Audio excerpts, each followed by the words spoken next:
Hello and welcome to CS101 Introduction to Computer Science. This is class 4 where we will be talking about websites, HTML and CSS programming languages. So here's an example of a typical website on the image on this page. It's a popular news website and you've seen websites all the time. The way websites work is that they are coded in HTML and CSS, and when you make a request to the website, when you type in a URL in your browser, what happens is that the web server, which is a piece of software running on the server computer somewhere, sends you a few files that are needed to display this website. So it sends you the HTML file that contains the content that you see. There are CSS files that contain the styles needed for the various HTML elements. There's additional JavaScript files which basically allow your browser to execute some functions on the content, so it makes the website more dynamic. And the web server also sends you images and other multimedia files. So remember, what happens here is that you have two pieces of software. One is the server software that's on the computer that's sending you the data, and then there's another software on your computer or smartphone, which is the browser, which is actually getting all this data and processing it and showing it to you in a way that makes sense. Right. So all the additional features that you see on web pages are really just a mixture of these three technologies, which is HTML, CSS, and JavaScript. Basically, any ads you see, page analytics, any sort of functionality tracking, news feeds, these are the common ones, commenting. All of these are just made up of HTML, CSS, and JavaScript. Now, some web pages include content from other services. Basically, they make AJAX calls. You might have heard about this, the term AJAX, but basically the idea is that it's all HTML, CSS, and JavaScript. So whether it's loading JSON data from another website and updating content frequently, these are the fundamental technologies that are used to build websites. Now, before we go further into the technologies, there are many online services that help you build websites today. You don't need any coding knowledge, zero coding knowledge. You can basically get up and going with a simple website. Again, for these services, if you use these services, you don't need to know any coding at all.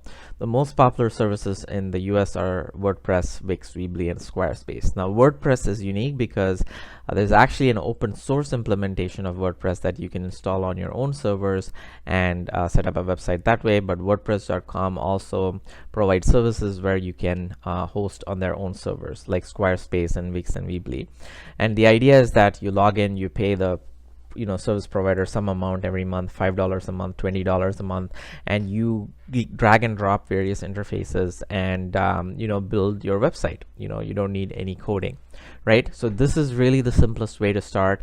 And if you're interested in just actually without any coding knowledge, interested in getting a website up and running, this is actually what I would recommend, because you don't need any coding knowledge. You would need to pay your provider, whether it be Squarespace or WordPress.com, or Wix or Weebly. You would pay them $5 a month or $10 a month, but you don't need to know any coding and you can get up and running very quickly. All right, so let's go into HTML. And before I start this, I need to tell you that we're going to get very technically detailed for the rest of the course, whether it be HTML and CSS and JavaScript or Java or Python that are coming up.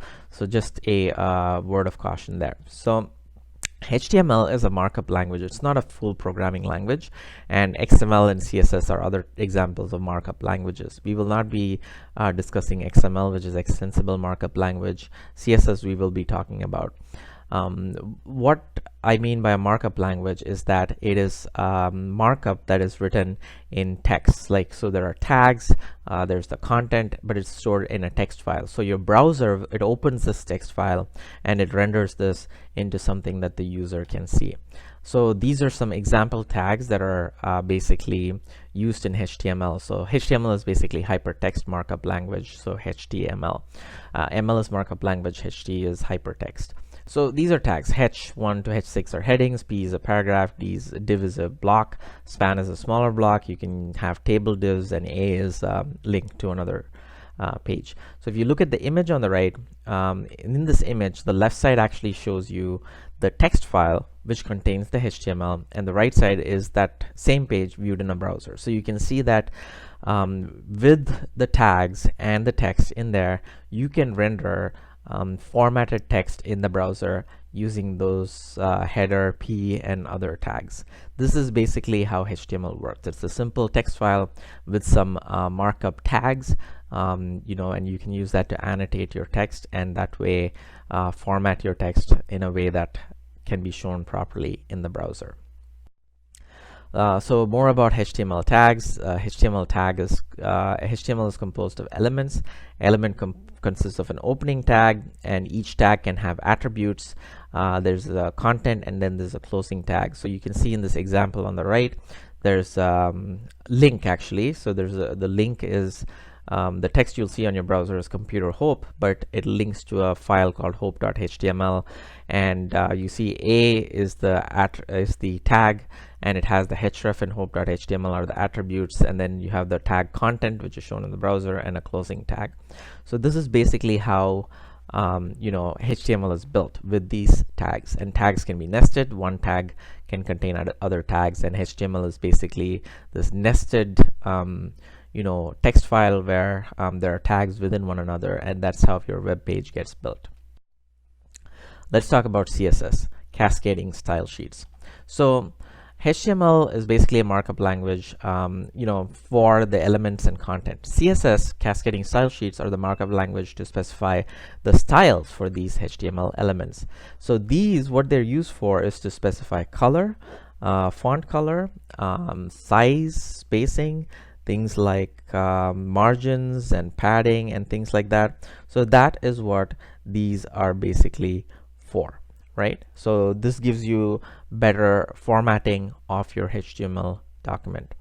And CSS3, which is the new standard, basically adds very complicated features like animations and things like that. So the example here, basically you can see there's a style tag, that's a HTML tag, but within the style tag are CSS declarations. So you can see color red, color blue, color green, color black, color yellow, and then at the bottom of this image you can see a header h1, p is a paragraph, and then span class text, right, applies the text class to this tag. So it's going to set a color for that span tag based on the rules that have been given above. So basically within the style tag you have all these CSS styles, and those are applied to the HTML elements. So to go into a little bit more detail about HTML tags, there's a HTML main tag, which is the container. There's a header tag, and things like the title and other metadata and links go into it. There's a body tag, which actually contains the main elements of a website in there. There's a script where you can link JavaScript. Style links to CSS style files. You can have ordered and unordered lists using the UL and OL tags, and LI tag is for list items within an ordered or unordered list.